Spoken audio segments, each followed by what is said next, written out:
Alhamdulillah wa musalliyan wa musalliman ala sayyidina wa habibina Muhammad ibn Abdillah wa ala alihi wa sahbihi wa mawala ma ba'du. Qala al-imam bismillahirrahmanirrahim, nawaitu ta'alluma wa ta'lim wa tadhakkura wa tadhkir wa naf'a wal indifa' wal ifadata wal istifadah wal hatsa ala tamassuk بكتاب الله وسنة رسوله والدعاء إلى الهدى والدلالة على الخير ابتغاء وجه الله ومرضاته وقربه وثوابه. نوينا كما نوى سلفنا الصالح. قال الإمام العالم العلامة أبو زكريا يحيى النووي رحمه الله تعالى رحمة الأبرار، وأدامنا اللهم النفع به وبعلومه وبعلوم سائر الصالحين في الدارين آمين. قال وقيل يحذف وبركاته. Ada yang menyatakan kalau wakila, perlu kalian ketahui bahwa pendapat ini berarti pendapat dhaif. Wakila bukan hanya dalam fikih, Cong.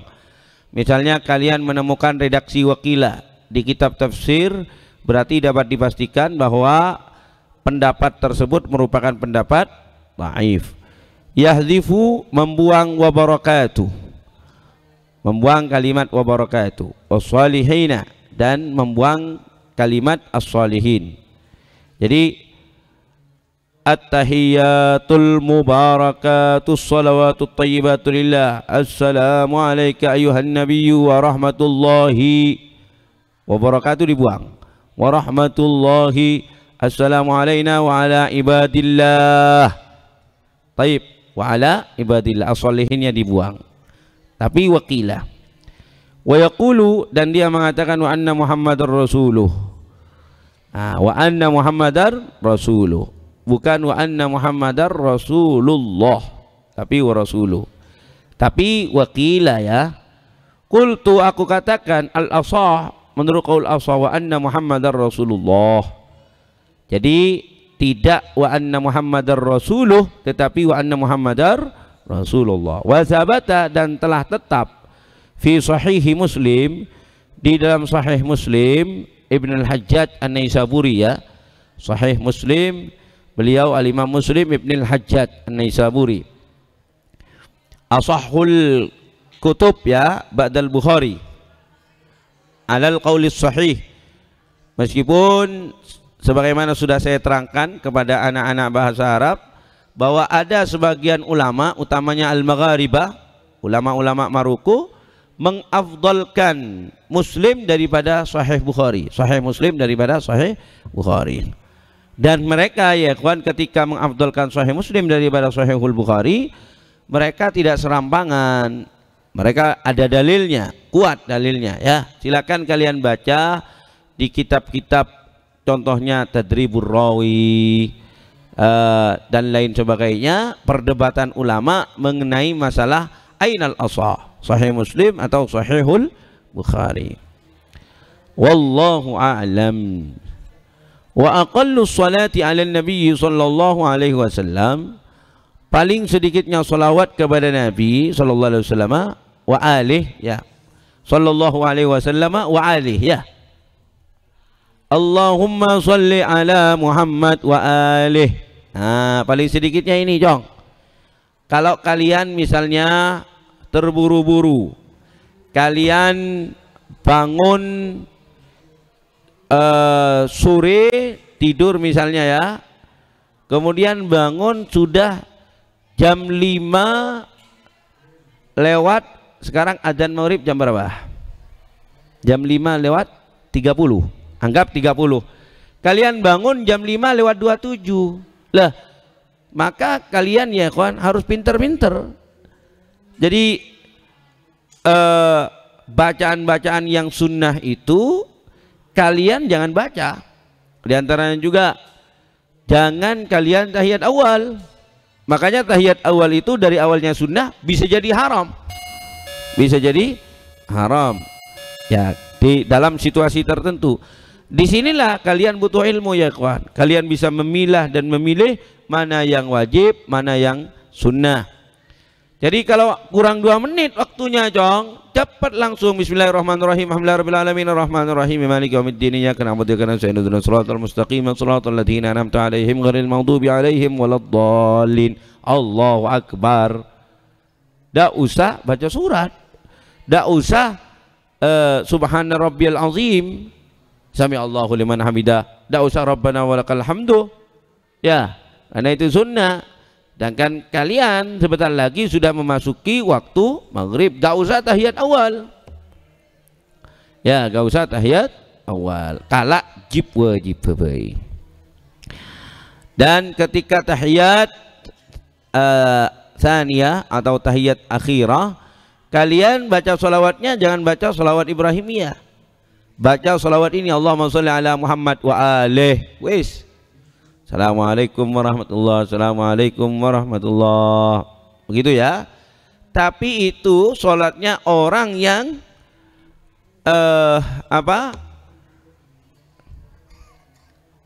kok bukan kesiangan ya kalau suri, jadi ketiduran lalu kemalaman. Masa kemalaman?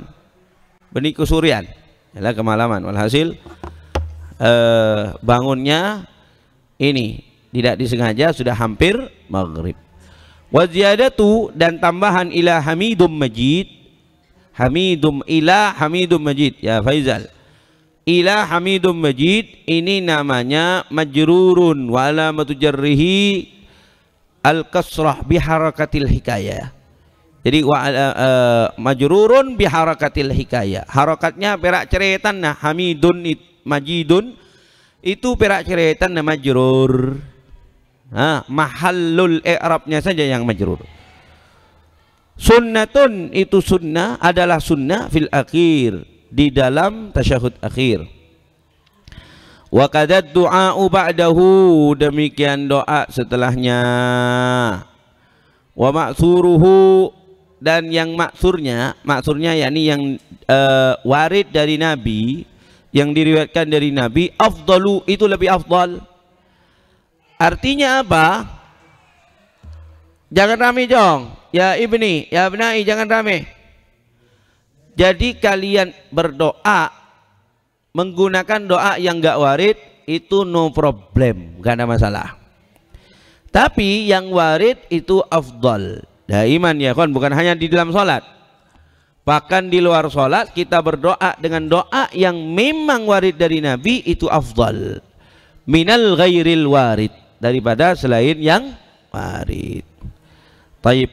Jadi kalian misalnya mau berdoa, ya Allah, abdina ya Allah, palulusaki, penilaian akhir tahun, di ujian sebentar lagi ini ya Allah, boleh, gak ada masalah ya. Jadi itu kan doa yang gak maksur, boleh. Ya Allah, canteng abdina elang ya Allah, patamuaki ya Allah, boleh. Ya Allah, sandal abdina elang, beri buru melaki bipak, patamuaki boleh ya Allah, boleh. Baik. Bahkan ya kawan ya, kita ini jangan rame, Jong. Ya abnai, siapa gurunya itu? Wais. Ini gurunya siapa ini?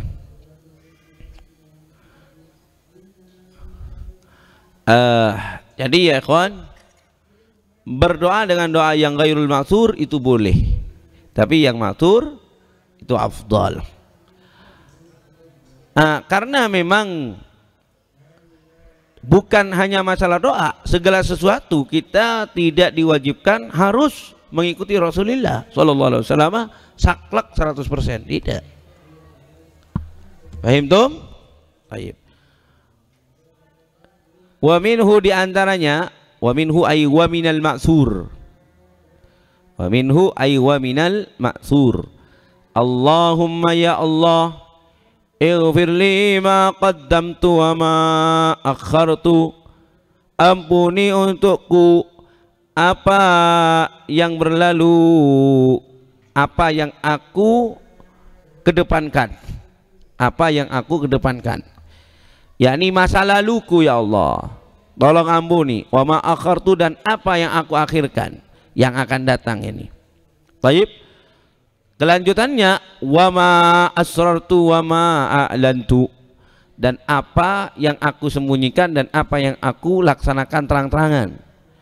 Wa ma asraftu wa ma anta bihi wa ma anta a'lamu bihi minni antal muqaddim wa antal muakhir la ilaha illa anta.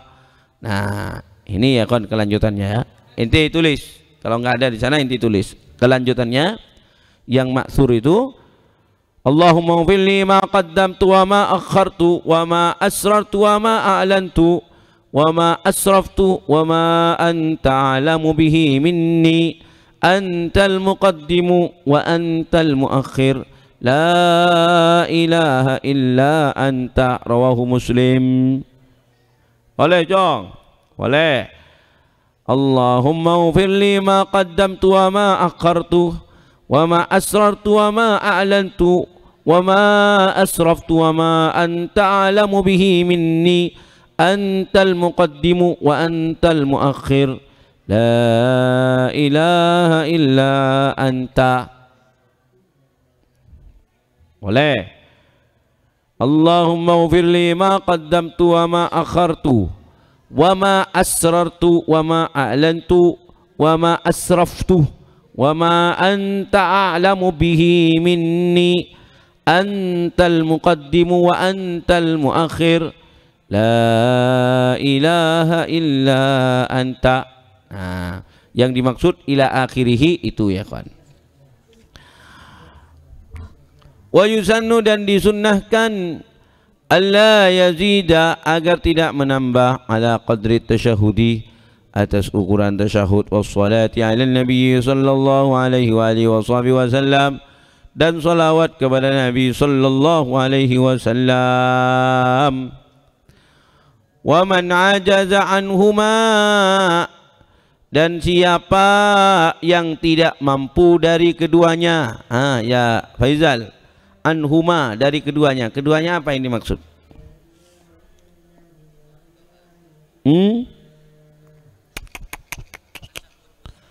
Tasyahud wassalah. Anhuma ay anit tasyahudi wassalah. Anit tasyahudi wassalah. Jadi kalau tidak mampu dari tasyahud dan salawat, tarjamah, maka menterjemahkan. Jadi ya ikhwan, yang menterjemahkan itu, yang diterjemahkan kalau tidak mampu berarti ada berapa? Kan masih ingat kalian? Yang pertama takbiratul ihram. Kalau enggak mampu, bukan diganti dengan bacaan ayat Al-Quran atau diganti dengan zikir yang lain. La, tapi kalau enggak mampu diterjemahkan. Allah Maha Besar. Gitu ya. Kalau enggak mampu, tapi sapra orang Islam kita mampu Allahu Akbar. Pada orang Islam ngucap tak mampu Allahu Akbar, lebih baik mengundurkan diri dari Islam. Masa Allahu Akbar tahu? Orang kafir tahu Allahu Akbar. Ya. Demikian juga tidak mampu tasyahud, maka tidak diganti dengan ayat Al-Quran, tidak diganti dengan zikir, tapi diganti dengan terjemahan. Demikian juga dengan sholawat. Jadi kalau ada pertanyaan, ada berapa bacaan di dalam sholat, jika tidak mampu diganti dengan terjemahan, ada berapa? Ada? Bukan dua, ada berapa? Takbiratul ihram, at-tasyahud, as-salah ala Rasulillah wa ali Rasulillah.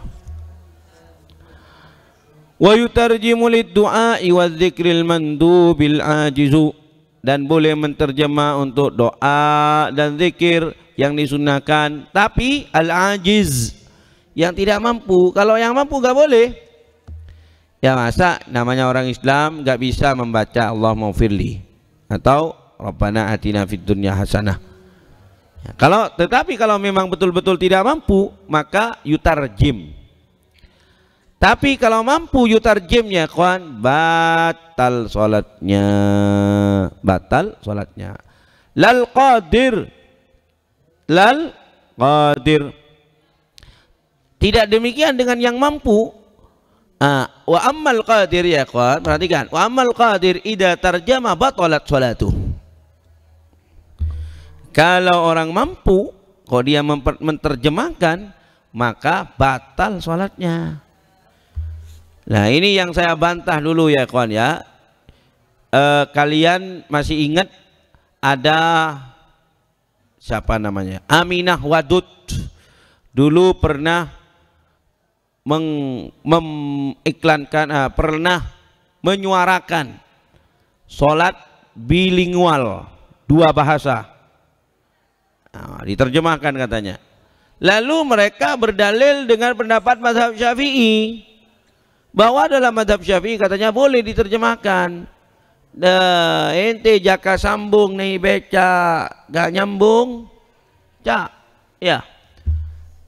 Dalam mazhab Syafi'i memang boleh diterjemahkan itu tiga hal: takbiratul ihram, at-tasyahud, as-shalah. Itu pun bagi ghairul qadir atau al-ajiz. Kalau mampu gak boleh mas, ente ojo ngawur ya. Nah, ini mengatasnamakan mazhab Syafi'i.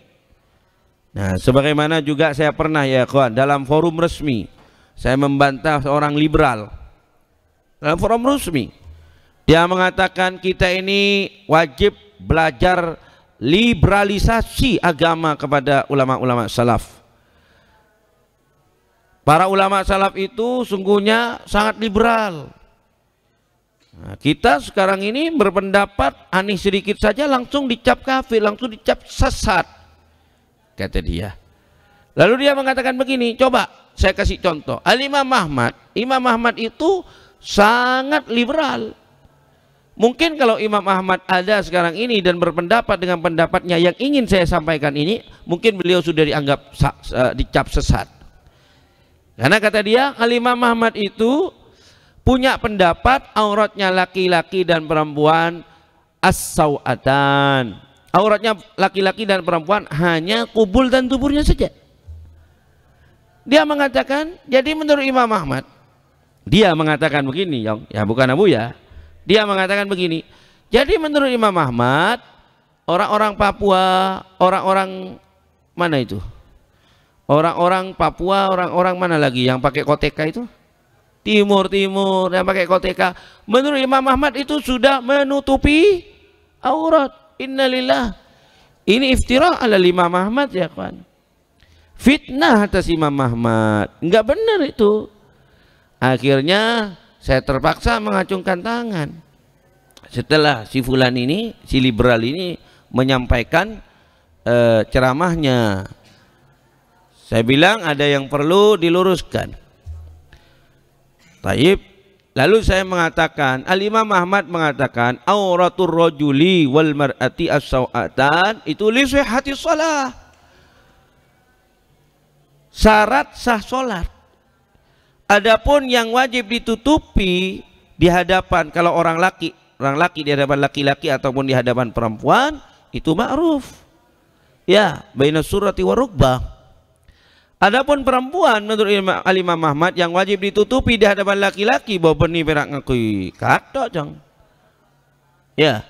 Tapi menurut Imam Ahmad jami'u badaniha, semua anggota badannya malah sama dengan mazhab Syafi'i.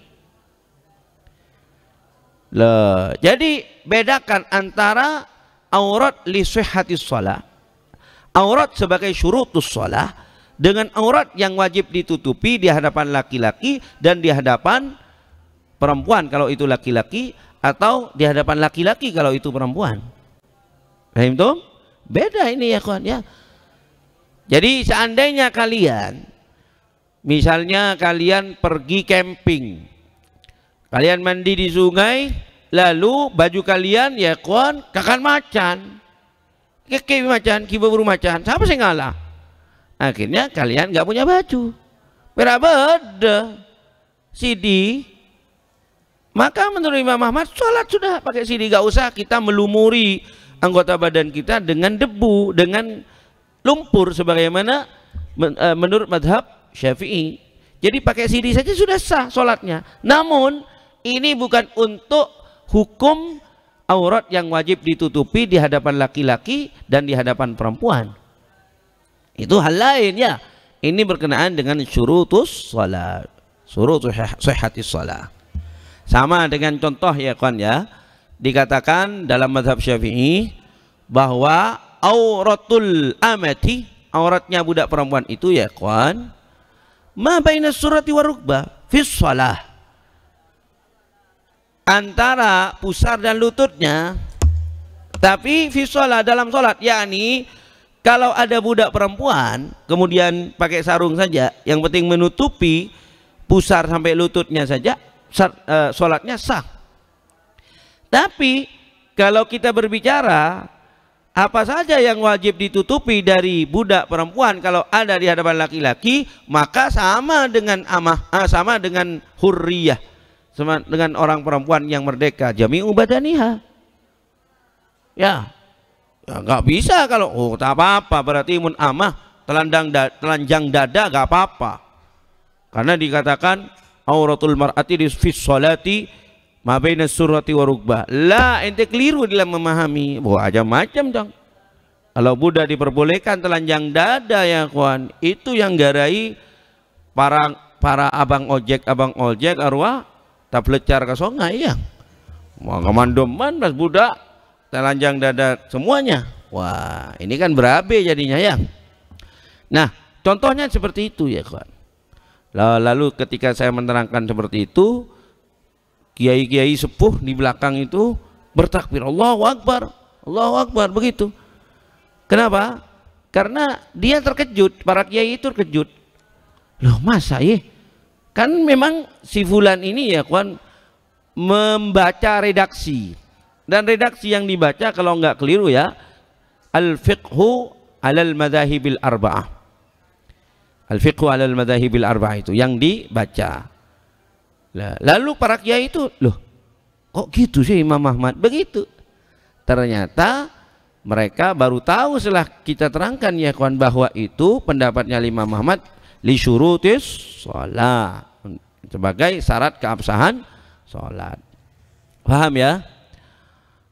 Berikutnya at-tsani asyara, yang ke-12, assalamu. Assalamu.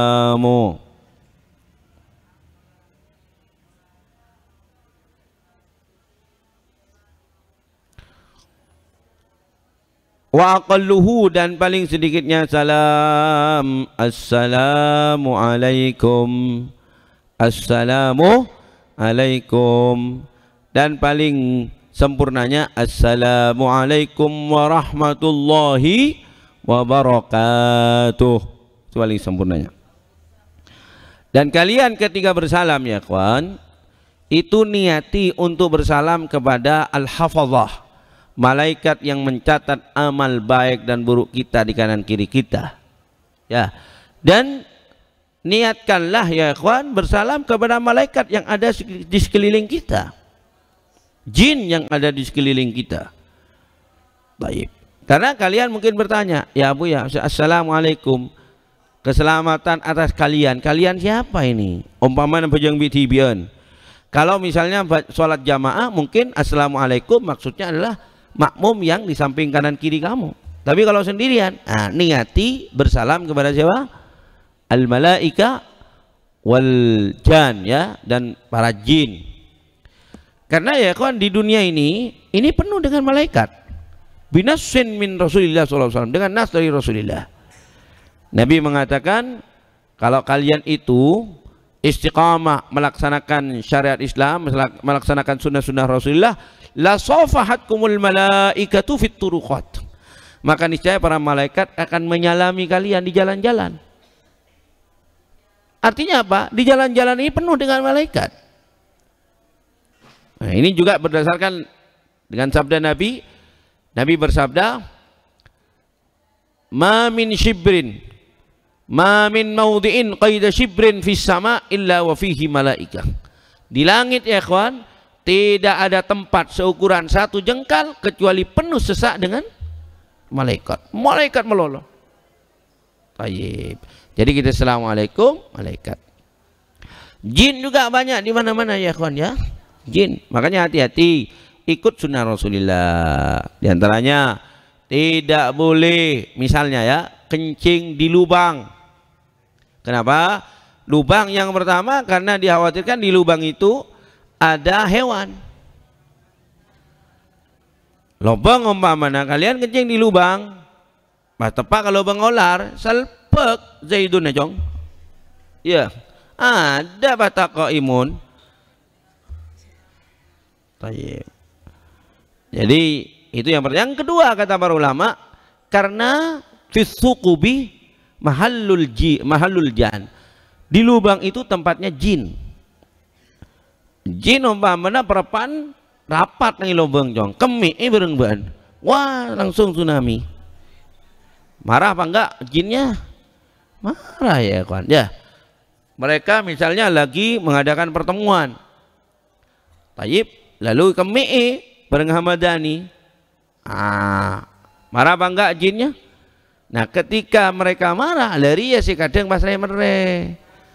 Akhirnya kalian nanti dirasuki, diganggu. Katanya di sini kadang-kadang ada anak-anak saya cungka aki ya. Ntar kajeding lemalam cungka aki apa nih, cungka kicin jong. Cerengki mata diskedisen ruwa lopot ning kaki sokonna. Akulu banguja cungka aki lah karena ente sok mana kita kompol cungka kicin apa. Taib sok mana kita kompol gini. Taeng aja mulai depak dek pakun rata jeduk tilaku lu todus ke kanjana bang ngucap cungga lagi jin. Taib ala kulli hal ini tolong diingat-ingat juga. Kamu kan bagian infrastruktur ya, sarana prasarana itu di kamar mandi mau dikasih ini pegangan kanan kiri pegangan, kalau bisa juga di tengah. Ya, barangkali ada dari kalian itu umpamanya perapaan tepang, ejabok main bal. Nah, kalau gak ada pegangannya kan repot. Nanti diingatkan Jadi kita buat ke Abdul Rashid untuk pegangan tangga menuju ke kamar mandi. Assalam wal asahu, dan yang paling asah jawazu salamun alaikum, boleh menggunakan salamun alaikum. Jadi menggunakan redaksi nakirah tanpa al jong, boleh. Qultu, aku katakan ya kawan ya, pokoknya kita dalam kehidupan ini hati-hati, jangan sampai tidak melaksanakan sunnah Rasulullah. Ya, masuk kamar mandi baca doa Allahumma inni a'udzubika minal khubuthi wal khaba'is. Itu supaya kita tidak diganggu oleh jin. Kenapa? Karena kata ulama jin itu kamar mandi tempatnya jin. Taib ya kawan, saya pernah mendengar cerita dari almarhum Abu Yaqi Haji Abdul Mu'izz Tirmidzi. Beliau itu mendengar cerita dari Abu Yazid Muhammadul Maliki tentang ada muridnya Sayyid Alawi. Sayyid Alawi punya murid, dan muridnya ini ya kawan, setiap hari tertentu, jam tertentu mesti semaput. Seperti ada yang menempeleng begitu, langsung semaput. Lalu kemudian apa Sayyid Alawi ya yang akhirnya mengobati si murid tersebut atau apa temannya saya lupa. Walhasil diteliti, ternyata orang itu pernah membunuh ular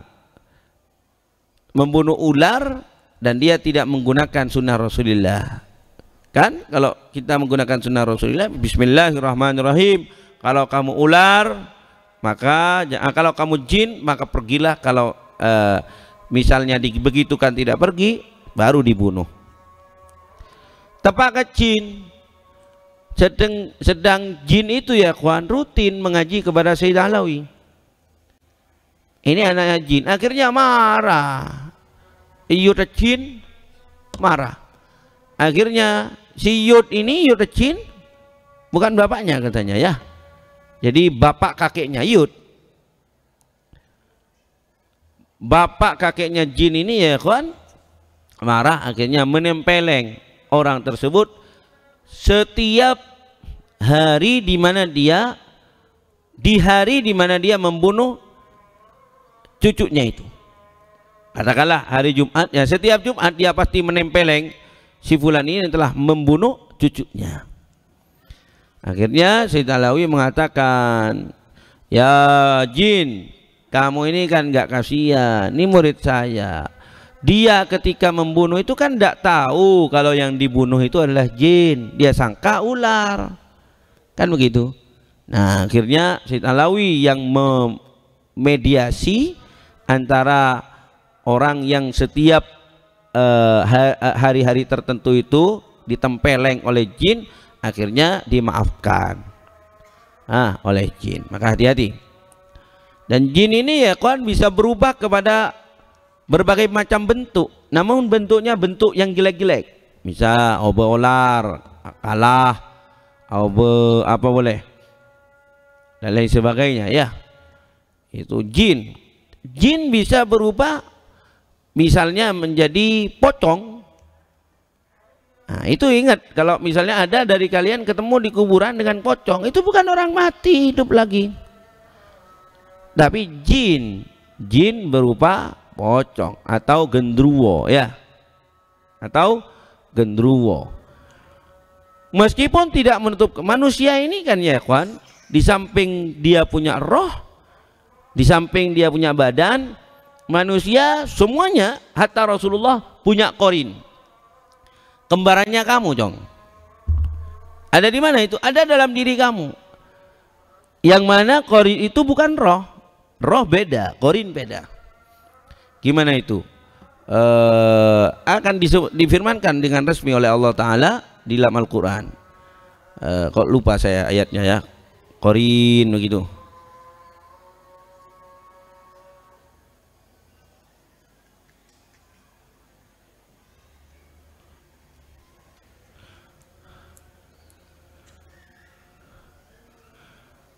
Jadi disebutkan dalam Al-Quran bahwa setiap manusia itu punya korin.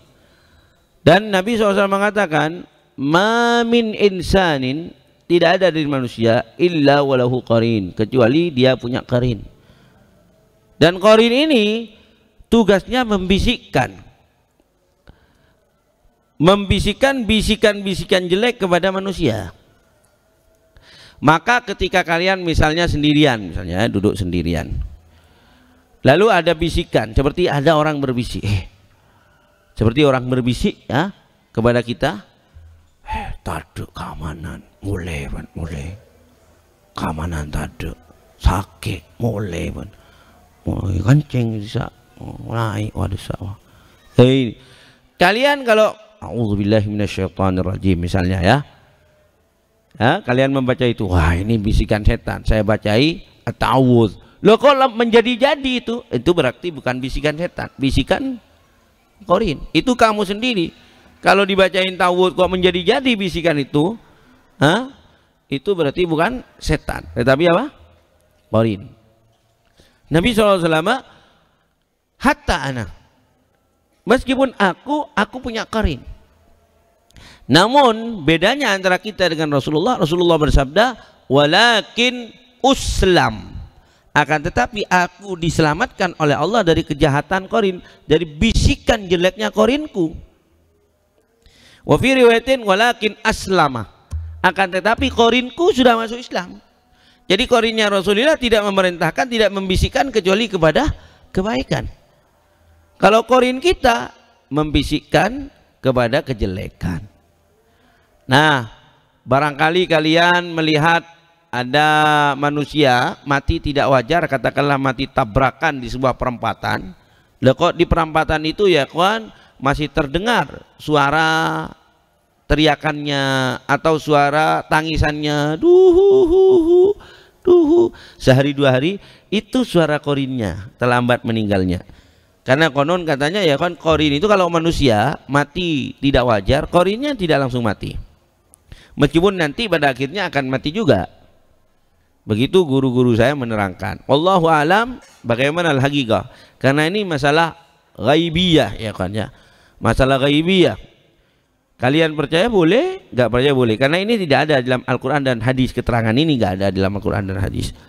Bahwa Qarin itu matinya tidak berbarengan jika manusia meninggal tidak wajar, ini nggak ada. Dalilnya nggak ada. Murni ijtihad ulama. Adapun keberadaan Qarin ada itu ya kawan. Memang hadis Nabi Shallallahu Alaihi Wasallam dan ayat Al-Quran. Paham dong? Ya, ada orang misalnya mati bunuh diri, gantung diri. Lah kok di tempat orang tersebut gantung diri, malam kibar kini kibar suara ngaruh Qarinnya berarti kita terlambat mati. Baik. Jadi ada Qarin, ada jin, ada setan, ada hawa nafsu. Ini musuh-musuhnya manusia, Jong. Ya, musuh-musuhnya manusia. Sebetulnya yang paling lemah itu jin. Yang paling lemah jin. Karena jin itu ya kan dibacahi ta'awudz sudah selesai. Jin. Dan jin ini bisa kalah oleh manusia. Jin ada yang baik juga jin. Hanya saja namanya jin ini tidak bisa berubah bentuk kecuali kepada yang jelek-jelek. Jin tidak bisa berubah bentuk menjadi manusia sempurna. Kalaupun jin berubah bentuk menjadi manusia, pasti ada bagian tubuhnya yang tidak bisa berubah dengan sempurna. Konon katanya jin mun aubadati manusia, sokon apa kun tak bisa. Katanya kalau jin itu berubah menjadi manusia, sokon apa kun kokot. Katanya begitu sih. Lagi-lagi ini tidak ada dasar ayat Al-Qur'annya dan hadisnya. Kalian boleh percaya boleh tidak. Jadi umpamanya kalian misalnya ke kamar mandi di sana jam 2, koromuro patu disa mak ngatela Faizal. Loh, apa saki sokon ya, Jong? Mun tada sokona otabe akokot berarti tuli buru, Jong. Paham dong? Dan konon katanya ya kawan, jin itu baru kita bisa mengetahui bahwa di sekeliling kita ada jin, di sekeliling kita ada jin kalau tiba-tiba kita merinding. Kalian kan kadang-kadang kalau lagi duduk-duduk sendirian romuro cekeh bulun golek le tengah teh ya tengah teh pola king parapan beda jin awai. Hati-hati. Paham dong? Allahumma sholli ala Muhammad. Qultu, aku katakan al-asahul mansus la yujzi'uhu wallahu subhanahu wa ta'ala a'lam. Kalian baca Ratibul Haddad dulu ya kawan. Setelah baca Ratibul Haddad, fal yusalli salatal isya. Fal tusallu salatal isya.